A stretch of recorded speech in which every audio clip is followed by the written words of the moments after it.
আজকে বর্ষার দিন খিচুড়ি করছি, মুগের ডালের খিচুড়ি। প্রথমে তেজপাতা দিয়েছি, শুকনোতে, তেল দিইনি, শুকনো ফোড়ন দিয়েছি, তারপরে লঙ্কা দিয়েছি, দিয়ে মুগের ডালটাকে আগে ভেজে নিচ্ছি। ব্যাস, এটা আমি আস্তে আস্তে ভেজেছি, ভাজা হয়ে গেল। কিন্তু চালটা ধুয়ে রেখেছিলাম, চালটা দিয়ে দিলাম। চালটা দিয়ে জলটা দিয়ে দিচ্ছি।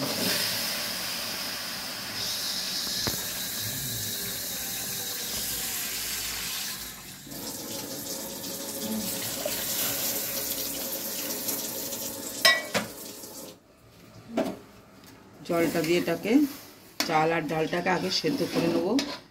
কিন্তু এতে এখন হলুদ দেবো না, যদি হলুদ দিই তাহলে জিনিসটা সেদ্ধ হবে না। এখন সেই জন্য আমি চাল আর ডালটাকে আগে সেদ্ধ করে নিচ্ছি। নুন দেব,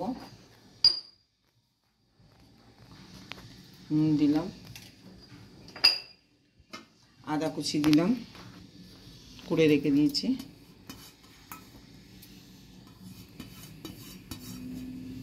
দিলাম, এবারে দেবো আলু। বেশি আলু দেবো না, 4 পিস আলু দিলাম।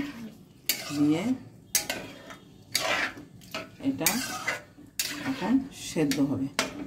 গ্যাসটা জোরে করে দিই, তারপরে আস্তে করে দেবো। ঘি মাছটা সেদ্ধ হতে থাকবে আস্তে আস্তে। এটা নুন দিয়ে আদা কুচি দিয়ে এখন এটা সেদ্ধ হচ্ছে। ফিরে আসছি।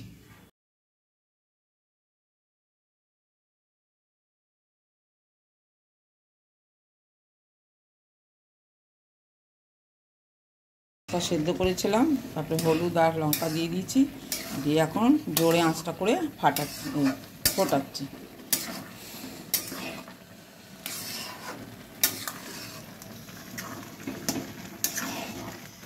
কতটা খিচুড়ি খাবো তো আজকে বর্ষার দিনে, খিচুড়ি আর ইলিশ মাছ ভাজা। এবার তো ঘি দিই। খিচুড়ি খুবই সোজা। শীতকালের খিচুড়ি হলে অনেক মশলা টশলা দেওয়া যেত, সেটা আর দেওয়া যাচ্ছে না। সেই জন্যে ঘি গরম মশলা দিয়েই করছি, তেল দিইনি, ঘি দিয়েই করছি। বাবু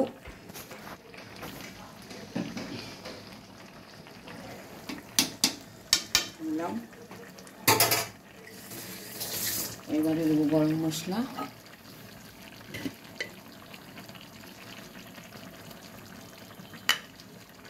হয়ে গেল। আর একটুটাকে ঘেঁটে নেব। ভালো চাল ভালো ডাল হলে খেতে বেশিক্ষণ টাইম লাগে না, করতে বেশি টাইম লাগে না, বলে যায়। আর আমি খিচুড়িতে যে খুব ভাতটা গলা মতন হবে ওটাও একটু ভালো লাগে না। একটু গোটা গোটা মতন চালগুলো থাকবে, অথচ গলা থাকবে, ডালটা গলে যাবে।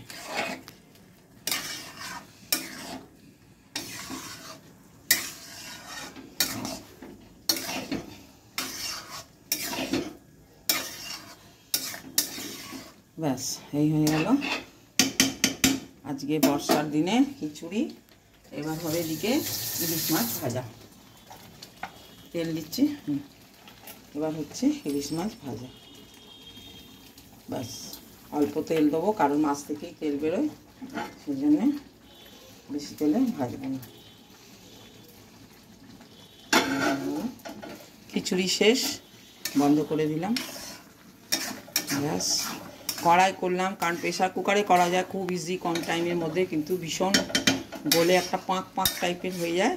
সেই জন্য আপনি কড়াতেও করতে পারেন, হাঁড়িতে করতে পারেন, প্লাস আপনি প্রেশার কুকারও করতে পারেন তাড়াতাড়ি। খিচুড়ি শেষ, এবার হচ্ছে মাছ ভাজা। ইলিশ মাছগুলো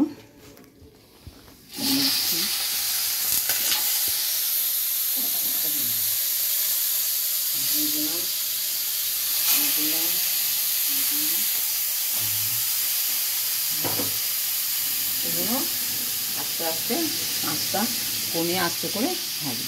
ফিরে আসছি।